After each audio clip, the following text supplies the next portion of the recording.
نحمدہ و نسلم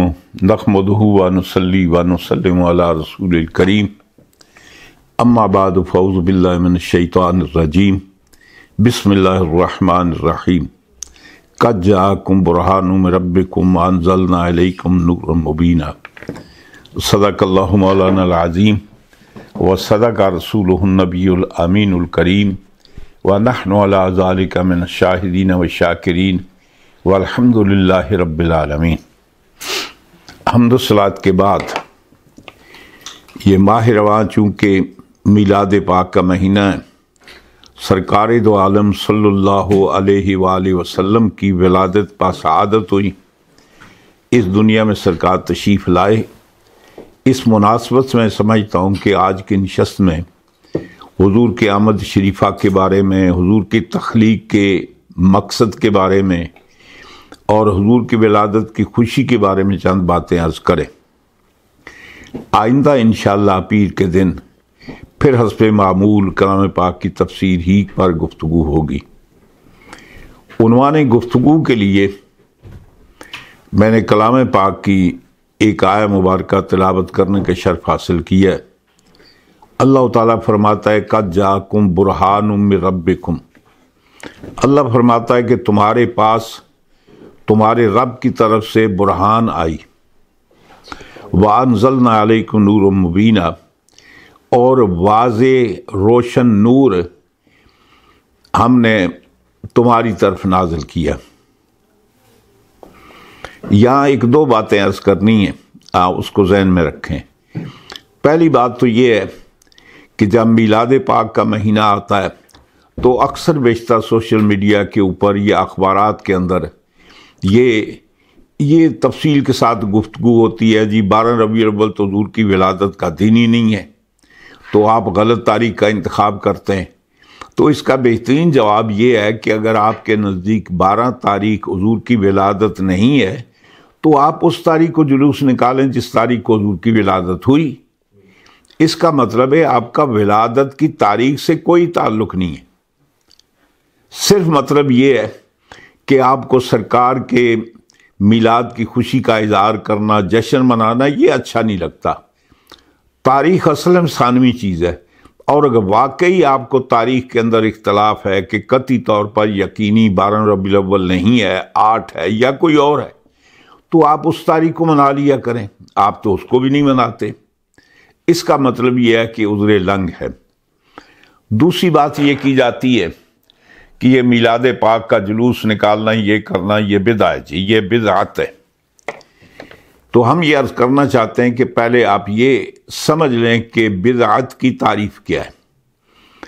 بدعت ایک ایسا عربی کا لفظ ہے، بادہ یبدأ بدعن، اور عربی زبان کے اندر اس کے معنی ہوتے ہیں کسی نئی چیز کا مارد وجود میں آنا۔ جیسے اللہ تعالیٰ فرماتا ہے اللہ بدیع السماوات والارض، یعنی اللہ تعالیٰ جس نے فرسٹ ٹائم، پہلی بار بغیر کسی سابقہ نمونے کے زمین و آسمان کو پیدا کیا۔ تو بدعہ اس کو کہتے ہیں کہ جس کا پہلے سے کوئی نمونہ نہ ہو، بالکل نئی چیز ہو۔ اب اس کی دو اقسام ہیں، ایک لغوی بدعت ہے اور ایک شرعی بدعت ہے۔ لغوی بدعت کے تو معنی یہ ہے کہ ہر جو چیز نئی مارد وجود میں آتی ہے وہ بدعت ہے۔ اس کی تفصیلات میں مجھے جانے کی ضرورت نہیں، آپ خود اس بات کو سمجھ سکتے ہیں۔ شرعی بدعت کس کو کہتے ہیں؟ میری اور آپ کی ماں حضرت سیدہ عائشہ صدیقہ سلام اللہ علیہا، آپ سے یہ سوال کیا گیا کہ مال بدعت کیا ہے؟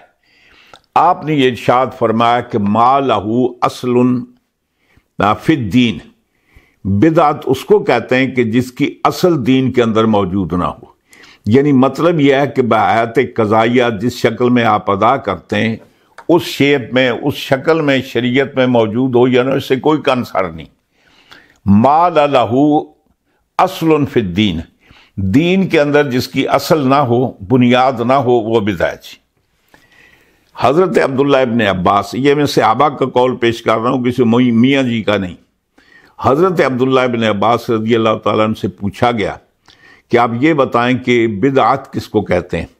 آپ نے فرمایا کہ البدعۃ ما رفع بہ سنہ، بدعت اس کو کہتے ہیں کہ جو سنت کو ریپلیس کرے، یعنی پہلے ایک حضور کا طریقہ تھا، سنت حضور کا عمل موجود تھا، حضور کے عمل کو چھوڑ کر ایک نئی چیز پیش کی گئی، اس کو بدعت کہتے ہیں۔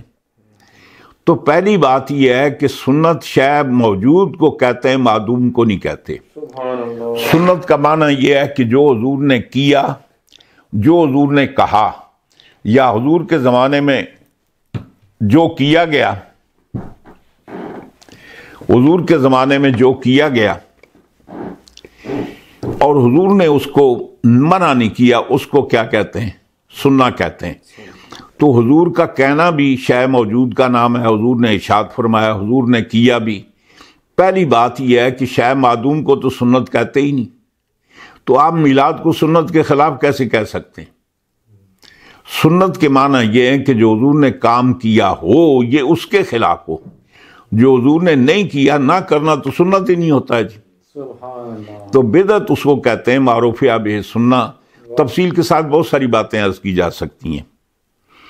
اب اس کے بعد ہم عرض کرتے ہیں کہ اس سرکار کی بعثت کا مقصد کیا ہے، حضور کی تخلیق کا مقصد کیا ہے، حضور دنیا میں کیوں تشریف لائے، اور اس کے بعد انشاءاللہ ہم عرض کریں گے کہ حضور کی آمد پر ہم خوشی کیوں مناتے ہیں۔ اس کی وجہ یہ ہے کہ جس شخص کو فائدہ ہو وہ فائدے پر خوش ہوتا ہے، جس کا نقصان ہو وہ اپنے نقصان پر پریشان ہوتا ہے۔ اب سوال یہ ہے کہ جو میلاد نہیں مناتے ہم ان سے پوچھتے ہیں، اب یہ بتائیں کہ حضور کے پیدا ہونے کی، حضور کے آنے کی آپ کو خوشی ہے یا غم ہے؟ ظاہر ہے کوئی کلمہ گو یہ نہیں کہہ سکتا کہ ہمیں پریشانی ہے، تو یقیناً کہے گا کہ حضور کی آمد پر ہمیں خوشی ہے۔ تو ٹھیک ہے، آپ خوشی آپ کے اندر ہے، ہمارے اندر بھی خوشی ہے، لیکن ہم جو خوشی اندر ہے ہم اس کو ظاہر کرتے ہیں، آپ ظاہر نہیں کرتے۔ ہم اللہ کے حکم پر عمل کرتے ہیں۔ اللہ تعالیٰ ارشاد فرماتا ہے وَأَمَّا بِنِعْمَتِ رَبِّكَ فَحَدِّثْ، نعمت آپ پر بھی ہے، نعمت ہم پر بھی ہے، آپ اس نعمت کا چرچا نہیں کرتے، نعمت کو بیان نہیں کرتے، ہم اس اللہ تعالیٰ کی نعمت کو بیان کرتے ہیں۔ تو یقینی بات ہے کہ جب کسی آدمی کو فائدہ پہنچتا ہے، کوئی بینیفٹ پہنچتا ہے، تو یقینی طور پر وہ بندہ خوش ہوتا ہے۔ اب ایک اور بات کہ اس پوری کائنات کی تخلیق کا مقصد کیا ہے؟ مثال کے طور پر وہ گھڑی ہے۔ اب میں آپ سے پوچھتا ہوں کہ گھڑی بنانے کا مقصد کیا ہے جی؟ ٹائم حاصل کرنا، کہ ہمیں ٹائم دے۔ اب مجموعی طور پہ گھڑی کا مقصد کیا ہے؟ ٹائم دینا۔ تو اس کے ہر پرزے کا مقصد کیا ہے؟ ٹائم۔ اب اس کے اندر جتنے پارٹس ہیں، ہر پارٹ کا مقصد کیا ہے؟ ٹائم دینا۔ اب سوال یہ ہے کہ جب ہم دیکھتے ہیں کہ اللہ تعالیٰ نے یہ پوری کائنات کو پیدا کیا، اس کے اندر انبیاء بھی شامل ہیں، اس کے اندر فرشتے بھی شامل ہیں، اس کے اندر جنات بھی شامل ہیں، اس کے اندر یہ پوری کائنات۔ کائنات کے معنی یہ ہوتے ہیں کہ کائنات یہ کون سے، اس کا اسم فاعل کا صیغہ ہے۔ کون کے معنی کسی چیز کا ہونا، تو کائنات کے معنی ہونے والی، اور ہونے والی کیا ہوتی ہے؟ جو کبھی نہیں تھی۔ یعنی ہونے والی کس کو کہتے ہیں؟ جس پر عدم گزرا ہو، جو کبھی نہ ہوئی ہو۔ تو اس کا مطلب ہے کہ ما سوی اللہ جو کچھ ہے، یہ ایک وقت تھا کہ یہ معدوم تھا، اس کا کوئی وجود نہیں تھا۔ تو اب یہ کر رہا تھا کہ دیکھنا یہ ہے کہ مجموعی طور پر اس کائنات کی تخلیق کا مقصد کیا ہے۔ اللہ تبارک و تعالی حدیث کریمہ، حدیث قدسی کے اندر اللہ تعالی ارشاد فرماتا ہے کنت کنزا مخفیا فاحببت ان اعرف فخلقت الخلق، میں ایک مخفی خزانہ تھا، میں نے چاہا کہ میری پہچان ہو، میری معرفت ہو، تو میں نے مخلوق کو پیدا کیا۔ اب اس کی تائید قرآن سے ہوتی ہے۔ کلام پاک میں اللہ تبارک تعالیٰ ارشاد فرماتا ہے وَمَا خَلَقْتُ الْجِنَّ وَالْإِنسَ إِلَّا لِيَعْبُدُونَ۔ اللہ تعالیٰ فرماتا ہے کہ اس کی وجہ یہ ہے کہ یہاں باقی مخلوق کا ذکر نہیں کیا، صرف جن و انس کا ذکر کیا، اس لیے کہ اللہ کی مخلوق میں جو مکلفین ہیں وہ یہ دو ہی ہیں، یا انسان مکلف ہیں یا جن مکلف ہیں، جن کو اللہ نے خطاب کر کے پابند کیا بھئی یہ کام تمہیں کرنا اور یہ کام تمہیں نہیں کرنا۔ فرشتے مکلف نہیں ہیں، وہ معصوم ہیں، ان کے بارے میں اللہ تعالیٰ فرماتا ہے لا یعصون امر اللہ، وہ اللہ کی نافرمانی کر ہی نہیں سکتے، یفعلون ما یؤمرون، وہ وہی کرتے ہیں جو انہیں اللہ کا حکم دیا جاتا ہے۔ تکلیف کے معنی یہ ہوتے ہیں کہ اس بندے کے اندر اختیار ہے، چوائس ہے، وہ کام کرے یا نہ کرے جی۔ تو چونکہ مکلفین یہ دو ہیں تو ان کا اللہ تعالیٰ نے ذکر کیا وَمَا خَلَقْتُ الْجِنَّ وَالْإِنسَ إِلَّا لِيَعْبُدُونَ، ہم نے جن و انس کو اس لیے پیدا کیا کہ وہ مجھے پہچانیں۔ اب کلام پاک کا ذکر تو ہے لیعبدون ہے، تاکہ وہ میری عبادت کریں۔ پہلے عبادت ہوتی ہے، پہلے معرفت ہوتی ہے، یعنی پہلے آپ کو یہ پتا ہو کہ یہ آپ کا باپ ہے، پھر آپ اس کے حقوق ادا کریں گے۔ پہلے آپ کو پتا ہونا چاہیے کہ اس کا آپ کے ساتھ کیا تعلق ہے، پھر آپ اس کے حقوق ادا کرتے ہیں۔ تو عبادت معرفت کے بغیر تو ہو ہی نہیں سکتی، اس لیے پہلی چیز کیا ہے؟ معرفت ہے۔ جب ہم اللہ کو پہچانیں گے تو اس کی عبادت کریں گے، اگر پہچان ہی نہیں تو عبادت کیسے کریں گے؟ تو اس لیے علماء کرام ارشاد فرماتے ہیں کہ یعبدون بمعنی یعرفون ہے، وما خلقت الجن والانس الا لیعبدون اہل یعرفون، اس لیے ان کو پیدا کیا کہ یہ مجھے میری معرفت حاصل کریں، مجھے پہچانیں۔ اور جب یہ مجھے پہچان جائیں گے نا، اور اسی ضمن میں ایک بات عرض کروں، سرکار دو عالم صلی اللہ علیہ وآلہ وسلم جب اہل مکہ سے مایوس ہوئے تو آپ طائف میں تشریف لے گئے کہ وہ پہاڑوں کے رہنے والے لوگ ہیں، جری ہیں، بہادر ہیں، اور وہ پورا قبیلہ بڑا طاقتور قبیلہ ہے، اگر وہ لوگ ہلکا بگوش اسلام ہو جائیں تو اسلام کو بڑی تقویت پہنچے گی، اسلام کے دشمن کم ہوں گے۔ سرکار تشریف لے جاتے ہیں، انہوں نے حضور کی بات سننے کے بجائے وہ حضور کے پیچھے چھوکرے اور لونڈے لگا دیے، وہ حضور پر سنگ باری کر رہے ہیں، پتھر برسا رہے ہیں، یہاں تک کہ حضور کا جسم لہو لہان ہو گیا۔ حدیث میں آتا ہے کہ حضور کے جسم کے خون بہہ کر وہ آپ کی نالین مبارکین وہ خون سے تر ہو گئی۔ صحابہ کرام نے عرض کی یا رسول اللہ آپ ان کے لیے دعائے بد فرمائیں، یہ بھی انبیاء کرام کی سنت ہے۔ یعنی آدم ثانی سیدنا حضرت نوح علیہ السلام جب قوم نے تنگ کیا، ان کی بات نہ مانی، تو اللہ تعالیٰ کی بارگاہ میں عرض کرتے ہیں رب لا تذر علی الارض من الکافرین دیارا، اے باری تعالیٰ ایک کافر کو زندہ نہ رکھ جی۔ تو جب یہ اتنی تکلیف دیتے ہیں تو آپ ان کے لیے دعائے بد کیوں نہیں فرماتے؟ حضور نے ہاتھ اٹھائے، اللہ کی بارگاہ میں دعا کرتے ہیں کہ اللہم اہد قومی فإنہم لا یعلمون، لا یال اصل یعلمونی ہے، وقف کی حالت میں نون ساکن ہے جی۔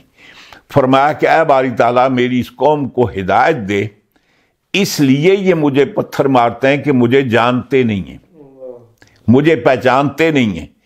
اگر یہ مجھے پہچان جائیں تو پتھر کیا ان کے سر میرے قدموں سے نہ ہٹیں جی۔ اس کا مطلب ہے کہ بہت ساری باتیں اس لیے ہوتی ہیں کہ پہچان نہیں ہوتی۔ ہاں جی، تو اللہ تعالیٰ فرماتا ہے کہ میں نے اس کائنات کو اس لیے پیدا کیا کہ تاکہ یہ مجھے پہچانے، جب معرفت حاصل ہوگی تو پھر میری عبادت کریں گے۔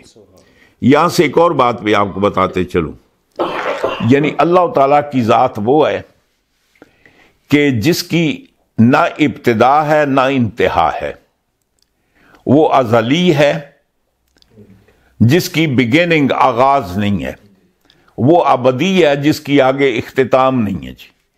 لفظ سرمدی استعمال کریں تو یہ دونوں معنی استعمال ہوتا ہے، یعنی سرمد اس کو کہتے ہیں جس کا نہ آغاز ہے نہ اس کا انجام ہے نہ اس کی انتہا ہے۔ اللہ تبارک و تعالیٰ اور جتنی اللہ کے ماں سوا مخلوق ہے، چاہے وہ سرکار کی ذات ہو، وہ جبریل علیہ السلام ہوں، فرشتے ہوں، دیگر انبیاء کرام ہوں، دیگر مخلوق ہوں، یہ سارے کے سارے یہ اللہ کی مخلوق ہیں۔ ایک وقت تھا کہ ان کا وجود نہیں تھا، حضور عدم سے وجود میں آئے۔ اللہ تعالیٰ کی ذات وہ ہے کہ جس پر عدم نہیں گزرا۔ یہ بات نہیں ہے کہ کوئی وقت تھا کہ خدا نہیں تھا، ہے جی۔ اور حضور ارشاد فرماتے ہیں وَكَانَ اللَّهُ وَلَمْ يَكُنْ مَعَهُ شَيْءٌ، اللہ کی ذات اس وقت بھی تھی کہ جب اللہ کے سوا کچھ نہیں تھا۔ اب اللہ تعالیٰ نے اس کائنات کو خلق کیا، اس کائنات کو پیدا کیا جی۔ اب ظاہر بات ہے کہ ہمارے یہاں پیدا کرنے کا طریقہ، کوئی چیز بنانے کا طریقہ یہ ہے کہ ہم سب سے پہلے سرمایہ فراہم کرتے ہیں، پھر ہم اس کے لیے مٹیریل فراہم کرتے ہیں، پھر ہم بنانے والا فراہم کرتے ہیں، پھر کس چیز کی بنیاد رکھتے ہیں۔ اللہ تعالیٰ کو نہ مٹیریل کی ضرورت ہے، نہ بنانے والے کی ضرورت ہے، کسی چیز کی ضرورت نہیں ہے۔ تو اللہ تبارک و تعالیٰ نے یہ اور بات ہے کہ کلام پاک میں اللہ تعالیٰ فرماتا ہے کہ ہم نے 6 دن کے اندر یہ زمین و آسمان ان کو پیدا کیا، جبکہ اللہ تعالیٰ کی قوت اور طاقت، یہ عادت یہ ہے کہ 6 دنوں میں پیدا کیا، اور یہ مجازن استعمال ہوا ہے کہ جب اللہ تعالیٰ نے پیدا کیا وہ دن تو تھے ہی نہیں جی۔ یہ ہمیں بتانے کے لیے کہ جب یہ دن مروج ہو گئے تو 6 دن کا جو وقفہ ہے، اتنے عرصے میں اللہ تعالیٰ نے اس پوری کائنات زمین و آسمان کو وجود بخشا۔ اللہ تعالیٰ فرماتا ہے فعال لما یرید، اللہ کی ذات یہ ہے کہ جو وہ چاہتا ہے وہ اس کو کر دیتا ہے جی، کرنے والا ہے جی، اس کو کر سکتا ہے۔ دوسری جگہ اللہ تعالیٰ فرماتا ہے اذا اراد شیئا ان یقول لہ کن فیکون، اللہ تعالیٰ جب کوئی چیز کرنا چاہتا ہے تو لمبے چوڑے اس کے اسباب اور علم مہیا کرنے کی ضرورت نہیں، صرف اللہ تعالیٰ کہتا ہے کہ اذا اراد شیئا ان یقول لہ کن فیکون، چشم زدن میں، یعنی مطلب ہے کہ چشم زدن میں ساری کائنات مارز وجود میں آ جاتی ہے۔ اس کا ایک نمونہ کلام پاک میں بیان کیا گیا۔ سیدنا سلیمان علیہ السلام مجلس کے اندر بیٹھے ہوئے ہیں، بلقیس کا کو معاملہ ہوا، تذکرہ ہوا، تو آپ نے فرمایا کہ تم میں کون ہے، وہ آ رہی ہے، اس کے آنے سے پہلے اس کا عرش تخت لے کر آ جائے۔ اس میں پہلے ایک جن بولا، طاقتور تھا، سلیمان علیہ السلام کا صحابی تھا۔ ظاہر ہے کہ سلیمان علیہ السلام کی مجلس میں کافر تو نہیں بیٹھے ہوئے تھے، صحابہ تھے، وہ جنات بھی آپ کے صحابی تھے، اور جتنے بنی نوع انسان وہ سارے آپ کے صحابی تھے، آپ کی محفل میں بیٹھنے والے۔ ان میں سے ایک جن نے کہا جو بڑا طاقتور تھا، اس نے یہ کہا کہ میں تخت لے کر آتا ہوں قبل ان تقوم من مقامک، مجلس برخاست ہونے سے پہلے۔ آپ نے فرمایا نہیں، مجھے جلدی چاہیے۔ وقال الذی عنده علم من الکتاب انا اتیک بہ قبل ان یرتد الیک طرفک، میں تخت لاؤں گا اس سے پہلے کہ آنکھ جھپکے۔ آنکھ جھپکنے کتنی دیر لگتی ہے جی؟ لمحہ۔ آپ اس کو ٹائم کے اندر تو میجرمنٹ نہیں کر سکتے جی۔ اب جو ہی اس نے یہ کہا، سلمان صاحب نے دیکھا تخت سامنے کو، فلما رآہ مستقرا عنده، جب جو ہی آنکھ کھول کر آپ نے دیکھا تو وہ کیا تھا کہ سامنے موجود تھا۔ آپ فرماتے ھذا من فضل ربی، یہ میرے رب کا فضل ہے۔ تو یوں سمجھیے کہ ایسا چیز موجود ہے کہ تقریباً کئی مہینوں کا راستہ ہے اس دور میں جو چلنے پھرنے کا معاملہ تھا، اور وہ تخت جو ایک مکان کے اندر ہے، 80 ہاتھ وہ لمبا ہے، 40 ہاتھ وہ چوڑا ہے، یعنی اس کا مطلب ہے کہ 40 یارڈ وہ لمبا ہے اور 20 یارڈ 20 گز وہ چوڑا ہے۔ اب ظاہر ہے کہ وہ کمرے کے اندر داخل تو نہیں ہو سکتا، وہ حال کے اندر ہی اس کو بلڈ کیا جا سکتا ہے۔ اب آصف نے برقیہ جو آپ کے صحابی ہیں، انہوں نے یہ کیا کہ چشم زدن میں اس کو سارے کو تخت کو ڈسمنٹل کیا، پھر اس کو لائے، پھر دوبارہ اس کو جیسے تھا ویسے بنا دیا۔ ٹائم کتنا لگا؟ چشم زدن میں، آنکھ جھپکنے میں۔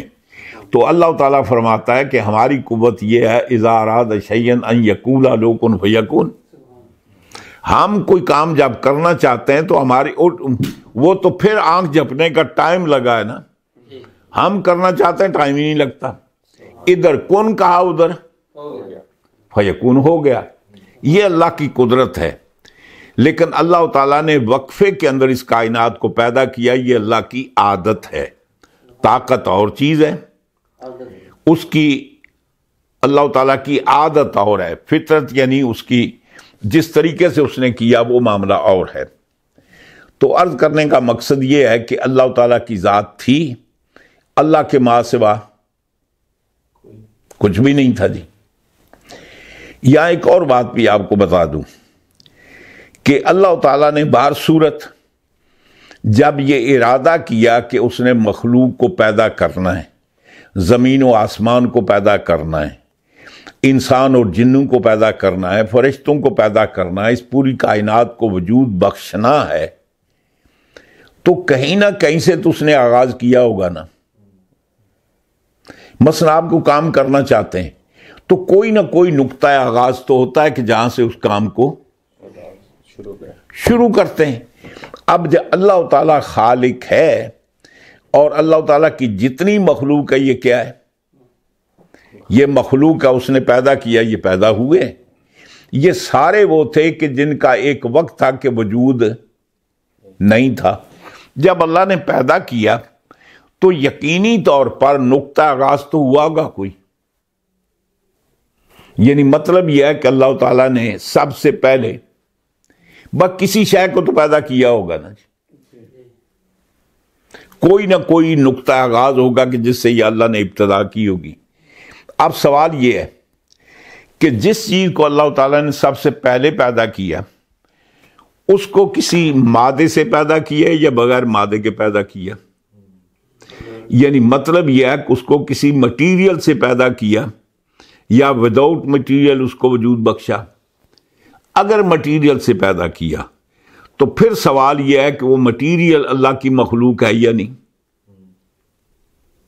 وہ بھی مخلوق ہے نا۔ اب اس مٹیریل کو کہاں سے پیدا کیا جی؟ اب یہ تو مطلب ہے تسلسل لازم آئے گا، اس کو کسی اور مٹیریل سے، اس کو کسی اور، آخر کہاں جا کہیں ایک نقطے پر تو رک نہیں پائیے نا۔ تو نقطہ آغاز کیا ہے جی؟ ہم کہتے ہیں کہ سب سے پہلے اللہ تعالیٰ نے حضور کے نور کو خلق کیا، پیدا کیا۔ آپ اگر نہیں مانتے نہ مانیں، آپ ہمیں وہ بتا دیں اللہ نے کس کو پیدا کیا، آپ اس کا تعین کر دیں کہیں نہ کہیں سے، تو اللہ تعالیٰ نے اس کا آغاز کیا ہے نا۔ آپ بتا دیں کہ اللہ کا نقطہ آغاز کیا ہے۔ اور یہاں ضمن میں ایک اور بات بھی آپ کو بتا دوں، یہی وجہ ہے ہندو جو ہیں نا، وہ ان کے پڑھے لکھے جو لوگ ہیں وہ اقنوم ثلاثہ کے قائل ہیں، تین چیزوں کے قائل ہیں کہ تین چیزیں قدیم ہیں، ان کی کوئی ابتدا نہیں ہے۔ ایک اللہ کی ذات ہے، ایک مادہ ہے، مٹیریل ہے جی، جس کو جوہر کہتے ہیں، اور ایک روح ہے۔ اللہ تعالیٰ کا فنکشن صرف یہ ہے کہ اس نے مادے کو ایک صورت بنائی، اس صورت کے اندر اللہ تعالیٰ نے روح کو ڈال دیا۔ یعنی مطلب یہ ہے کہ اس مادے سے اللہ تعالیٰ نے فرشتے بنائے، اس مادے سے اللہ نے انسان بنائے، حیوان بنائے، جانور بنائے، جاندار چیزیں بنائی، جن بنائے، اور ان کی صورت بنا کر اللہ تعالیٰ نے ان کے اندر کیا کیا؟ روح ڈال دی۔ تو اس کا مطلب ہے کہ اللہ تعالیٰ کا فنکشن ایک مستری سے زیادہ نہیں ہے۔ بات دیکھیں نا، مٹیریل، یہ مکان جو بنتے ہیں کون بناتا ہے جی؟ اب مکان کی پہلے تو کوئی صورت نہیں ہوتی نا، اب وہ مٹیریل سے بناتے ہیں، اس کا کہ نقشہ بنتا ہے کہ ڈیزائن بنتا ہے۔ تو پھر تو اللہ تعالیٰ کی حیثیت ایک صنعت اور ایک کاریگر سے تو زیادہ نہیں ہے. تو یوں سمجھیے کہ اللہ تعالیٰ مادے کا بھی خالق ہے اور روح کا بھی خالق ہے. یہ اور بات ہے کہ مادے کا تعلق اور جگہ سے ہے، روح کا تعلق اور جگہ سے. جیسے اللہ تعالیٰ فرماتا ہے الا لہ الخلق والامر، یہ دونوں عالم ہیں، عالم امر اور عالم خلق. اور عالم کس کو کہتے ہیں جی؟ ما یعلم بالشیء، عالم اس کو کہتے ہیں کہ جس سے ایک اور چیز کی پہچان ہوتی ہے. تو عالمین یہ سب مخلوق ہے اللہ تعالیٰ کی. ہم یہ کہتے ہیں کہ اللہ تبارک و تعالیٰ نے سب سے پہلے جس چیز کو پیدا کیا بغیر مادے کے پیدا کیا. اب حضور کے بارے میں بعض روایات یہ آتی ہیں، حضور ارشاد فرماتے ہیں اول ما خلق اللہ نوری، سب سے پہلے اللہ تعالیٰ نے میرے نور کو پیدا کیا. ایک حدیث میں حضور فرماتے ہیں اول ما خلق اللہ العقل، سب سے پہلے اللہ تعالیٰ نے عقل کو پیدا کیا. ایک حدیث میں یہ آتا ہے کہ اول ما خلق اللہ القلم، سب سے پہلے اللہ تعالیٰ نے قلم کو پیدا کیا. اور قلم سے کہا اکتب، لکھ. کیا لکھوں؟ بما کان و ما یکون، جو ہو چکا ہے وہ بھی لکھ اور جو ہونے والا ہے. تو جو ہو چکا ہے وہ مخلوق ہے یا کیا ہے؟ تو پھر قلم تو پہلی مخلوق نہ ہوئی، معاملہ نکل گیا. حضرت شیخ محقق رحمۃ اللہ علیہ فرماتے ہیں اصل میں اول ما خلق اللہ العقل، عقل اول بھی سرکار ہی کا نام ہے. اور اگر قلم کو پہلی مخلوق مانا جائے تو قلم بھی سرکار کا نام ہے. اللہ تعالیٰ فرماتا ہے نون والقلم وما یسطرون. ہاں، اللہ تعالیٰ ارشاد فرماتا ہے کہ نون آپ سمجھتے ہیں؟ یہ اردو میں عربی میں نون لکھتے ہیں، یوں لکھتے ہیں، اس کے بیچ میں کیا ہوتا ہے؟ نقطہ ہوتا ہے. آپ کے سمجھنے سے بالا تر ہے. یہ صوبیدار صاحب ہیں، دیگر حضرات ہیں، اگر انہوں نے پاکستان میں گاؤں میں دیہاتوں میں سکول میں پڑھا ہے تو ان کو پتہ ہوگا. ہمارے یہاں یہ ہوتا ہے، بچپن میں جب ہم سکول پڑھتے تھے تو ہمارے پاس یہ کانینی اس کی قلم ہوتی اور دوات ہوتی جس کے اندر یہ توے کے پیچھے کالک وغیرہ کٹھی کر کے اسے ساتھ کو تھوڑا سا تیل ڈال کر بنا کر اس سیاہی بنا کر گھر میں ہم ڈالتے. تو کبھی بازار سے وہ پڑیاں مل جاتی، اس کے اندر ایک صوف ڈالتے، کپڑے کا پیس، کپڑے اس کو صوف کہتے ہیں، کپڑے کا پیس اس کے اندر ڈالتے. اب جب لکھنا ہوتا تو وہ قلم یوں ڈبو کر یوں لکھتے. وہ جو دوات ہے اس کی شیپ نون کی طرح ہے، اور نون کے اندر وہ نقطہ ہے. وہ نقطہ کیا ہے؟ وہ دوات کے اندر وہ جو صوف ہے، وہ جو کپڑے کا پیس وہ ہے.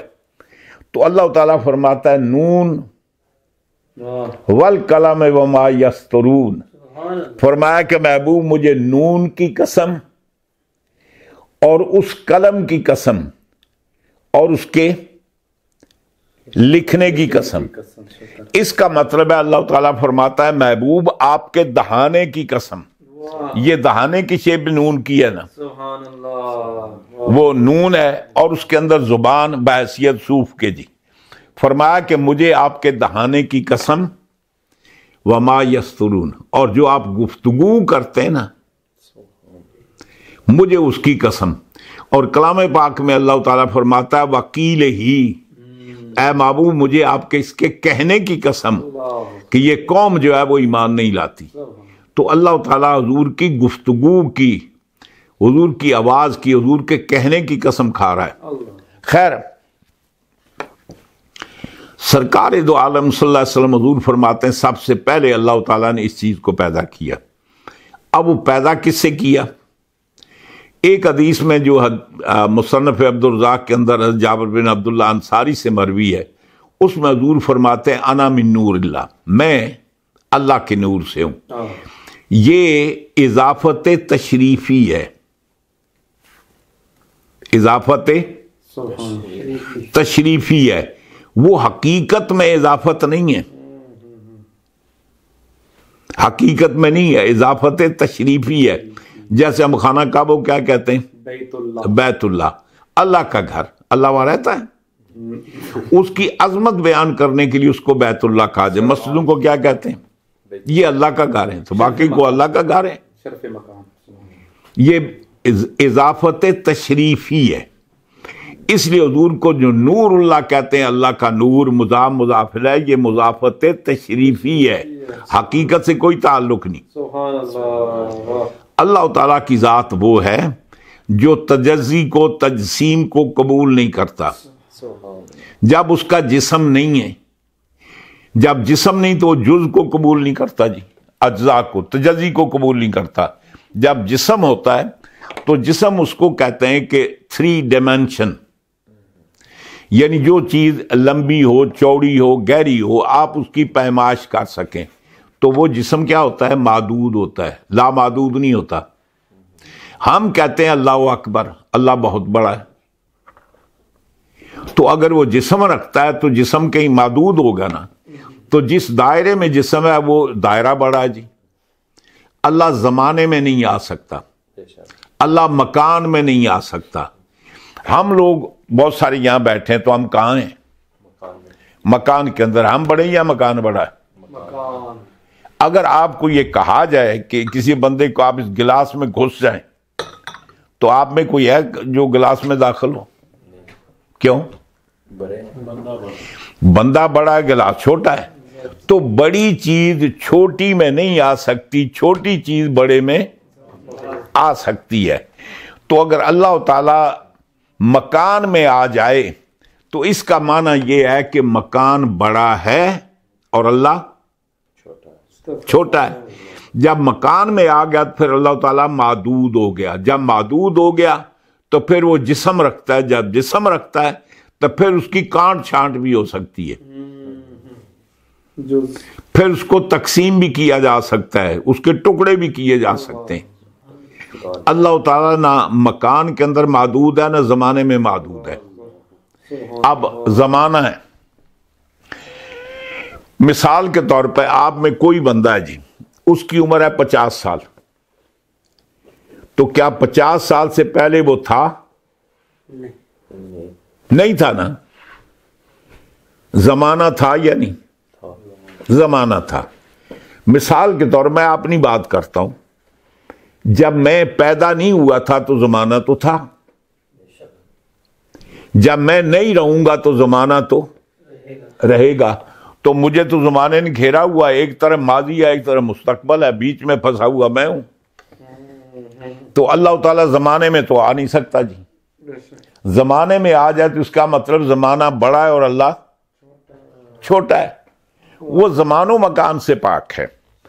تو اللہ تبارک و تعالی جب جسم نہیں رکھتا، تجزی نہیں ہے، تو پھر اس کا مطلب ہے کہ اللہ تعالیٰ سے کوئی چیز جدا ہو کر اللہ کا حصہ، اللہ کا جز نہیں بن سکتی۔ جب وہ اجزاء کے قابل ہی نہیں ہے، اجزاء ہے ہی نہیں، تو کوئی اللہ کا جز کیسے ہو سکتا ہے؟ جو کچھ ہے وہ اللہ کی مخلوق ہے۔ اب مخلوق کے اپنے مدارج ہیں، کسی کا بلند مرتبہ ہے۔ مثال کے طور پر دیکھیں، مخلوق ہونے میں انسان بھی اللہ کی مخلوق ہے، یہ حیوانات جانور ہیں، یہ بھی اللہ، گھوڑا بھی۔ بہتر مخلوق کون سی ہے؟ انسان، جس کو اللہ تعالیٰ نے عقل عطا فرمائی۔ مخلوق کے اندر مدارج ہو سکتے ہیں، اعلیٰ اور ادنا، لیکن اللہ تعالیٰ کا جز کچھ نہیں ہو سکتا۔ یہ سب اللہ تعالیٰ کی مخلوق ہے، حضور بھی اللہ کی مخلوق ہے۔ اب اللہ تعالیٰ نے حضور کو پیدا کیسے کیا؟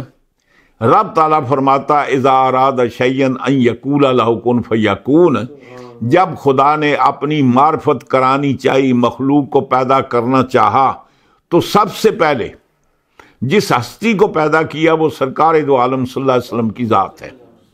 اور حضور کو جب پیدا کیا گیا تو وہ نور کی صورت میں، ایک روشنی کی صورت میں، روشنی کی صورت میں اللہ تعالیٰ نے کون کہا، حضور مارز وجود میں آگے تھی، وہ کسی مٹیریل سے نہیں۔ البتہ حضور فرماتے ہیں کہ میں اللہ کے نور سے ہوں، یعنی مطلب یہ ہے کہ مجھے اللہ تعالیٰ نے لفظ کن سے مصطفیٰ نور جناب امر کن ہے جی، آفتاب برج علم ملا دن، اعلیٰ فرماتے ہیں کہ مستق کیا ہیں؟ وہ امر کن کے نور ہیں۔ اللہ تعالیٰ نے جب کن کہا، جیسا اس نے چاہا تو حضور نے ایک نور کی صورت اختیار کیجیے۔ پھر کروڑ ہا برس قرب الہی میں سرکار دو عالم صلی اللہ علیہ وسلم تشریف فرما رہے۔ یہاں ایک بات اور عرض کروں، جو چیز جسم رکھتی ہو وہ مکان کی محتاج ہے، جو مکان نہ ہونا وہاں وہ نہیں رہ سکتی۔ اللہ تعالیٰ جسم نہیں رکھتا، مکان سے پاک ہے، جسم نہیں رکھتا، زمانے سے پاک ہے۔ اللہ تعالیٰ لا مکان ہے، بلکہ لا مکان بھی ایک مکان ہی کو کہتے ہیں نا، ہم اس کے علاوہ کو ہمارے پاس لفظ نہیں جو ہم تعبیر کر سکیں کہ اللہ کہاں ہے۔ ہم کہتے ہیں کیا؟ لا مکان۔ تو لا مکان ہونا بھی تو ایک مکان، مکان نہ ہونا بھی تو ایک۔ تو اللہ تعالیٰ کی ذات لا مکان ہے۔ اب جب سب سے پہلے حضور کو پیدا کیا گیا، اس کائنات میں کوئی چیز نہیں تھی، نہ زمان نہ مکان تھا نہ زمانہ تھا، تو وہ جو اللہ کی مخلوق پر وہ رہے کہاں جی؟ یعنی مطلب ہے کہ قرب الہی میں سرکار دو عالم صلی اللہ علیہ وسلم نے 1000 برس گزارے۔ اس کے بعد پھر اللہ تعالیٰ نے اس کائنات کو سب کو پیدا کیا، اور حضور فرماتے ہیں کہ جب اللہ تعالیٰ نے پیدا کیا، لم یکن فی ذالک الوقت، اس وقت نہ زمین تھی، نہ آسمان تھا، نہ زمانہ تھا، نہ مکان تھا، نہ شمس، نہ عرش، نہ کرسی، کچھ بھی نہیں تھا۔ پہلی مخلوق جب ہی بنتے ہیں نا، اگر پہلے سے کچھ موجود ہو پھر حضور پیدا ہو تو حضور اول خلق تو ہو نہیں سکتے جی۔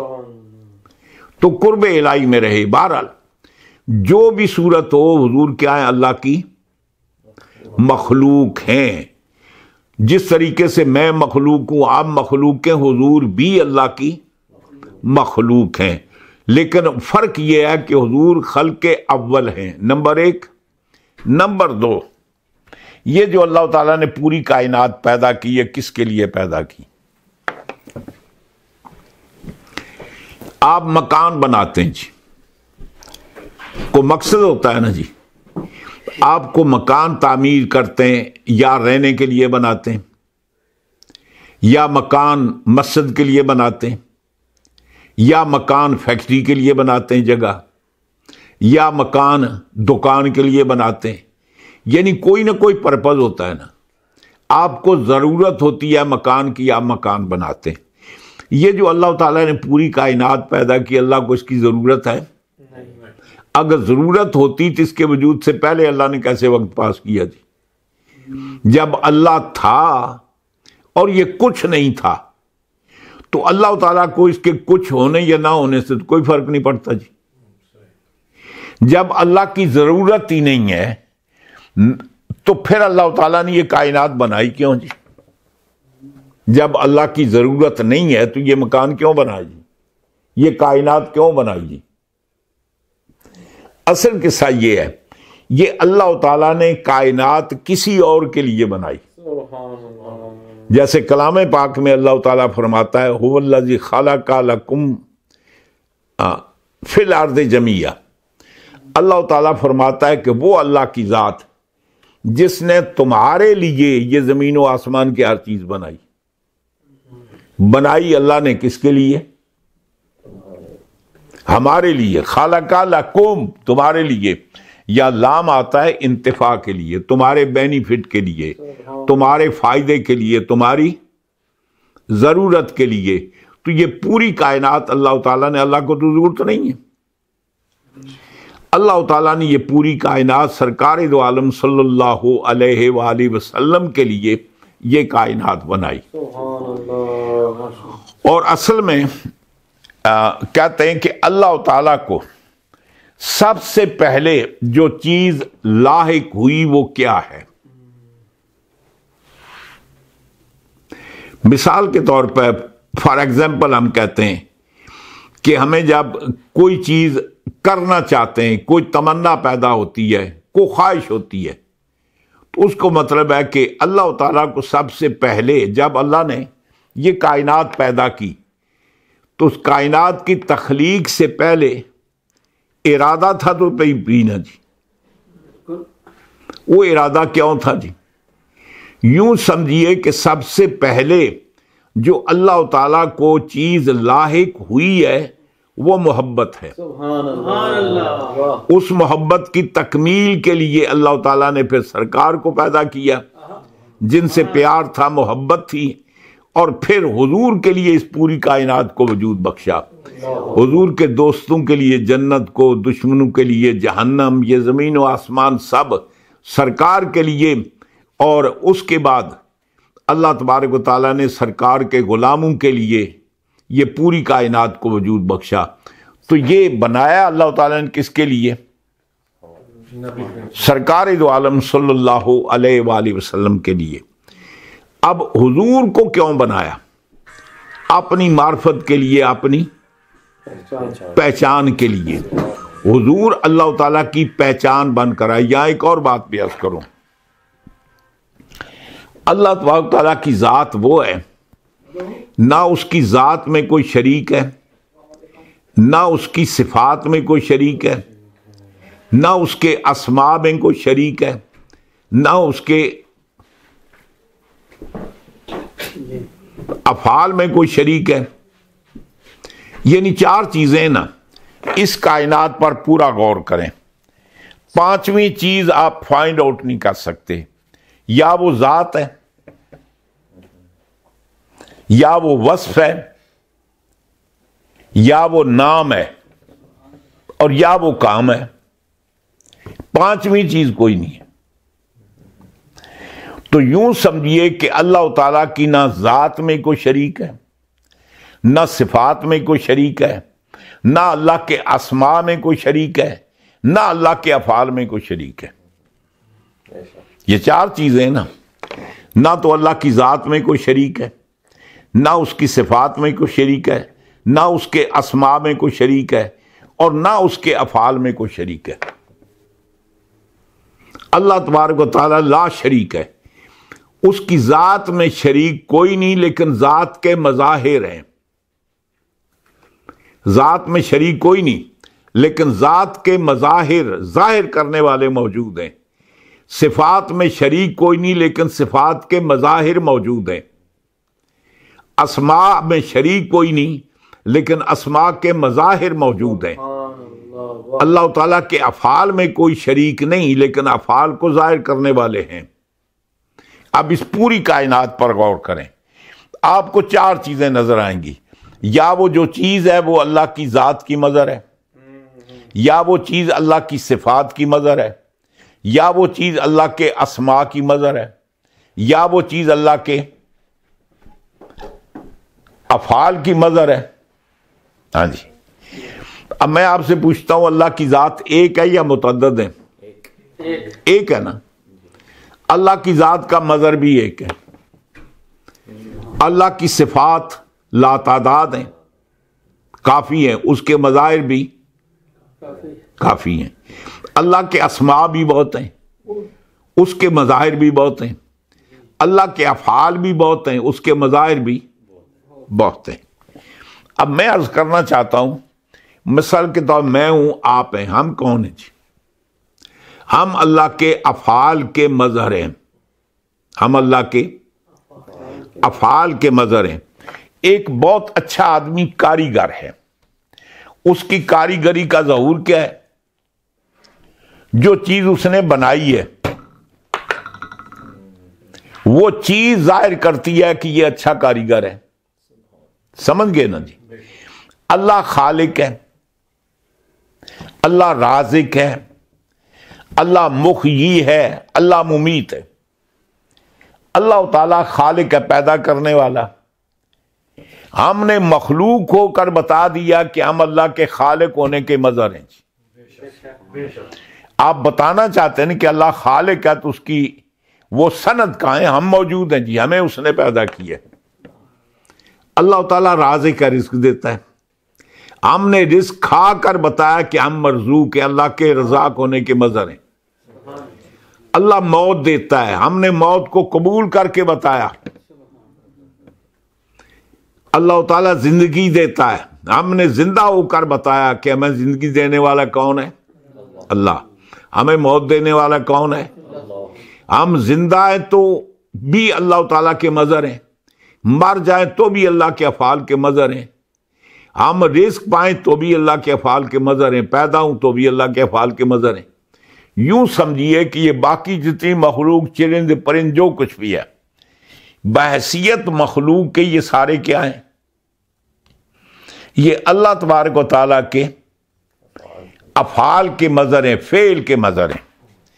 فرشتے جتنے وہ اللہ تعالیٰ کے اسماء کے مظہر ہیں، فرشتے جتنے وہ اللہ تعالیٰ کے اسماء کے، اللہ کے ناموں کے مظہر بن کر آئے۔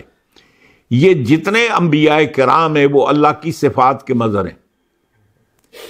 اللہ کی جو صفات ہیں نا، اس کی کمالات، اس کو ظاہر کرنے کے لیے انبیاء کرام تشریف لائے۔ اللہ کی ذات ایک ہے، اور اللہ کی ذات کا مظہر بھی ہے کہ وہ سرکار دو عالم صلی اللہ علیہ وسلم کی ذات ہے۔ حضور اللہ کی ذات کے مظہر ہیں، باقی انبیاء کرام اللہ کی صفات کے مظہر ہیں۔ میں بات آپ کو بتاتا ہوں، سیدنا ابراہیم علیہ السلام نے اللہ تعالیٰ کی بارگاہ میں ایک سوال کیا۔ اللہ تعالیٰ فرماتا ہے کہ جب اس آدمی نے حجت کی، محاجہ کیا ابراہیم علیہ السلام سے، آتاہ اللہ الملک، جس کو اللہ تعالیٰ نے ملک عطا کیا، کیا؟ یعنی نمرود۔ آگے وہ پوچھا کہ آپ یہ بتائیں کہ اللہ کون ہے؟ آپ نے فرمایا کہ رب اللہ ذی یحیی و یمیت، میرا رب وہ ہے جو موت بھی دیتا ہے، حیات بھی دیتا ہے۔ اس نے کہا یہ کام تو میں بھی کر سکتا ہوں۔ آپ نے ذرا نقطہ بدل کر فرمایا کہ میرا اللہ وہ ہے جو سورج کو مشرق سے طلوع کرتا ہے، مغرب میں غروب کرتا ہے، فاتح آمن المغرب، اگر تو خدا ہے تو مغرب سے طلوع کر۔ فبوئت الذی کفر، کیا ہوا؟ کافر شکست کھا گیا، مبہوت ہو گیا۔ اب ابراہیم علیہ السلام اللہ کی بارگاہ میں سوال کرتے ہیں، دعا کرتے ہیں کہ باری تعالیٰ مجھے دکھا، رب آرینی کیف تحیی الموتیٰ۔ اے اللہ ذا، میں نے وہ جبریل کو، اپنے نمرود کو تو کہہ دیا نا کہ میرا خدا وہ ہے جو موت بھی دیتا ہے، حیات بھی دیتا ہے۔ اے باری تعالیٰ مجھے دکھا تو مردے کیسے زندہ کرتا ہے۔ ہاں، میں مشاہدہ کرنا چاہتا ہوں۔ رب آرینی کیف تحیی الموتیٰ قال اولم تؤمن۔ اللہ تعالیٰ نے پوچھا کیا خلیل آپ کا ایمان نہیں ہے کہ میں مردے زندہ؟ کہتے بلا کیوں نہیں، ایمان ہے، لیکن میں حق العین الیقین کے طور پر مشاہدہ کرنا چاہتا ہوں۔ یقین تو ہے، میں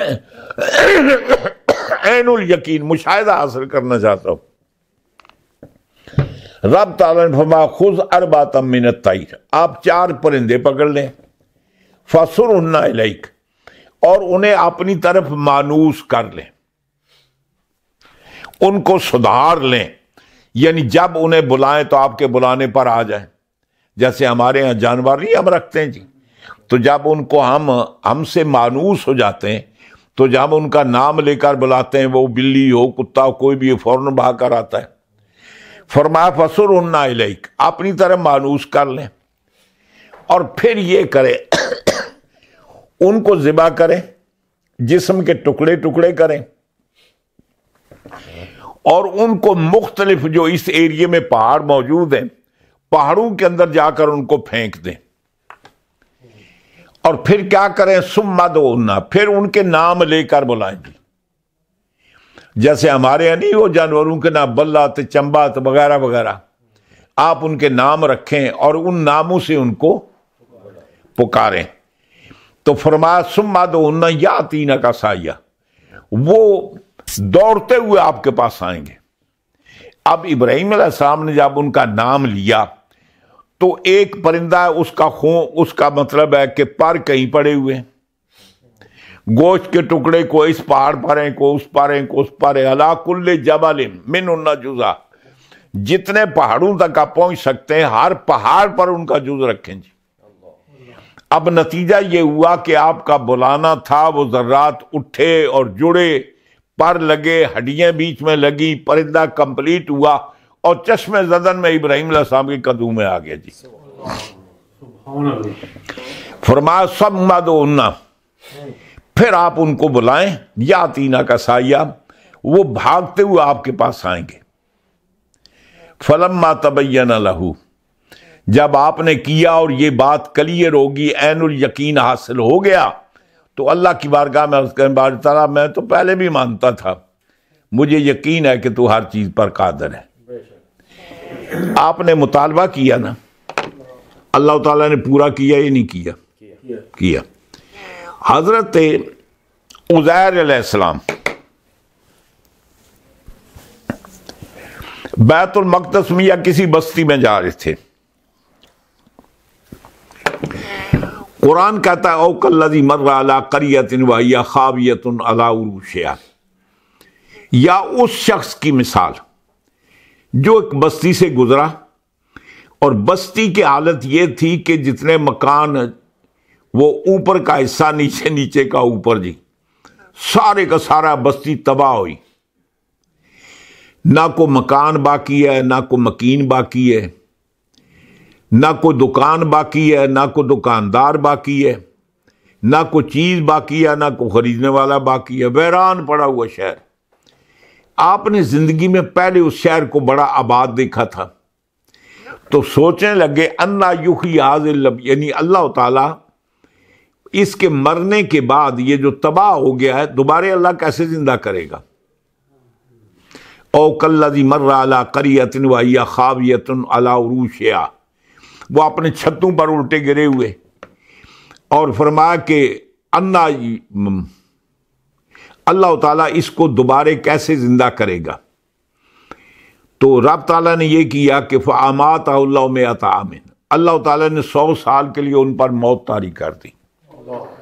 ثم بعثا، پھر اللہ 100 سال کے بعد ان کو جگایا، اٹھایا۔ اللہ تعالیٰ پوچھتا ہے کم لبثت، کتنا عرصہ آپ یہ پڑے رہے؟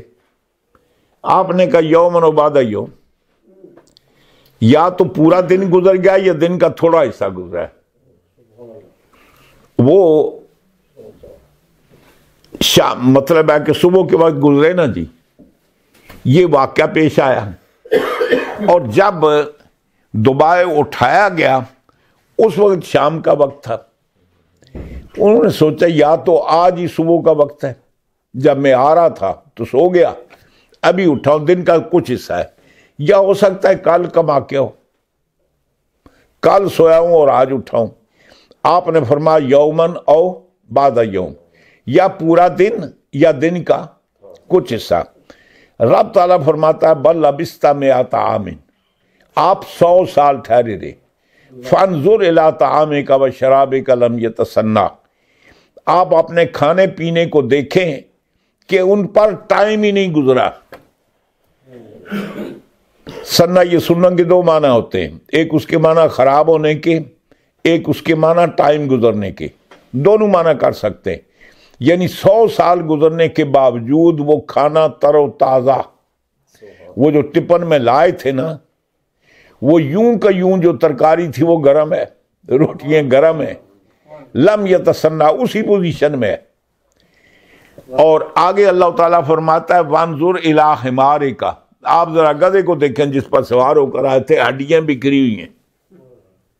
اب اللہ تبارک و تعالیٰ نے ان کے دیکھتے دیکھتے گدھے کی ہڈیاں جوڑی، اس پر پھر گوشت چڑھایا، فتح اللہ تعالیٰ، پھر اس کے اندر اللہ گوشت چڑھایا، پھر ہڈیاں کی، اور پھر جناب بالکل تر و تازہ سواری ہو کر تیار ہو گیا جی۔ عزیر علیہ السلام نے اللہ کی بارگاہ میں یہ مشاہدے کے لیے سوال کیا کہ میں یہ جاننا چاہتا ہوں کہ تو مردے کو، اس شہر کو کیسے آباد کرے گا، دوبارہ یہاں بہاریں کیسے ہوں گی، یہاں یہ سارے معاملات کیسے ہوں گے؟ تو اللہ تعالیٰ نے ان پر موت طاری، 100 سال کے بعد ان کو زندہ کیا۔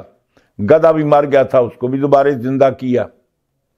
اور کھانا جو تھا وہ خراب ہی نہیں ہوا. اللہ نے جو مطالبہ کیا وہ اللہ نے مانا یا نہیں مانا. اچھا موسیٰ علیہ السلام کو طور پر جاتے ہیں.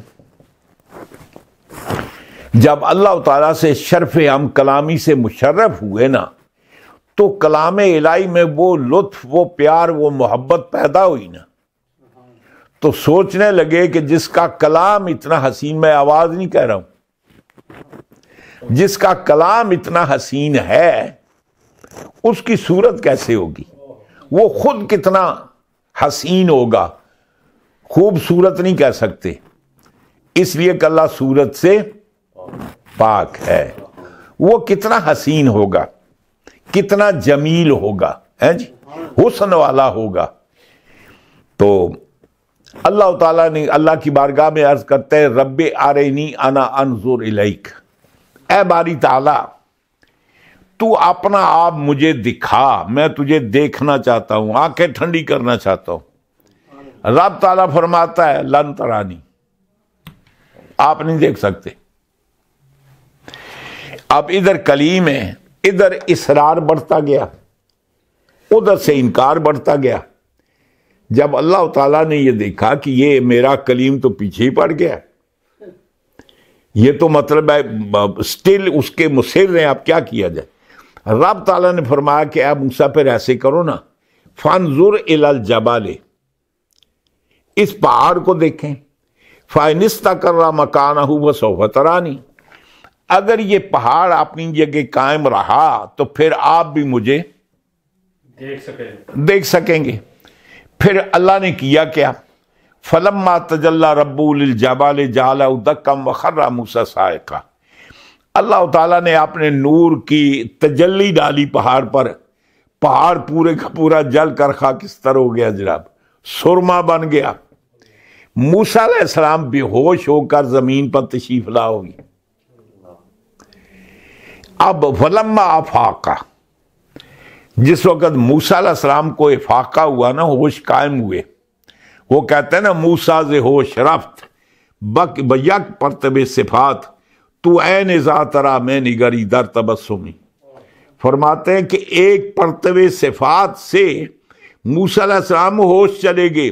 آپ شب معراج ٹک ٹکی باندھ کر بالمشافہ اللہ تعالیٰ کے جمال سے آپ مستفید ہوتے رہے. سبحان اللہ.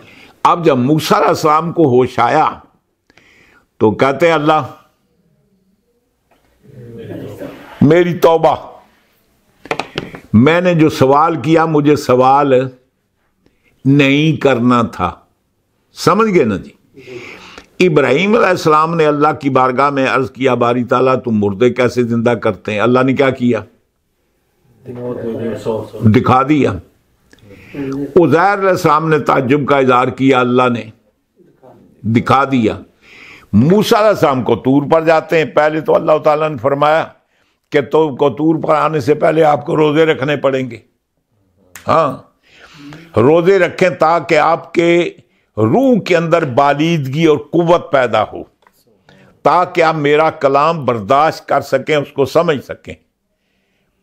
پہلے تو روزے رکھے نا پورے مہینہ جناب، روزے رکھے، اور جب مہینہ پورا ہوا اب جنگل میں گئے، مسواک کاٹی جناب کسی درخت کی، اچھے طریقے سے دانت صاف کیے، منہ صاف کیا، تاکہ میں جب اللہ سے ہم کلام ہوں تو کہیں میرے منہ کی بخر الفم، منہ کی جو سمیل ہے وہ کہیں اللہ کو ناپسندیدہ نہ ہو. آپ جب کبھی کہیں جاتے ہیں تو بالکل منہ مطلب ہے اس کو صاف کر کے برش وغیرہ کر کے خوشبو لگا کے جاتے ہیں. بعض آدمی کے اندر ہوتی ہے بیماری، معدے کی خرابی کی وجہ سے بخر الفم جس کو کہتے ہیں، منہ سے یا بغل گن جس کو ہمارے یہاں کہتے ہیں، اس سے سمیل آتی ہے جو ناپسندیدہ. اس کو تو نہیں آتی، جو ساتھ والے ان کو آتی ہے. تو آدمی کوشش کرتا ہے کہ ملنے والے کو یہ بدبو نہ آئے. موسیٰ علیہ السلام نے مسواک کی، خوب صاف کیا، اللہ تعالیٰ کی بارگاہ میں حاضر ہوئے. اللہ تعالیٰ نے فرمایا کہ یہ آپ نے کیا کیا؟ مجھے، اور اس لیے حضور کی حدیث ہے کہ روزے دار جب روزہ رکھتا ہے نا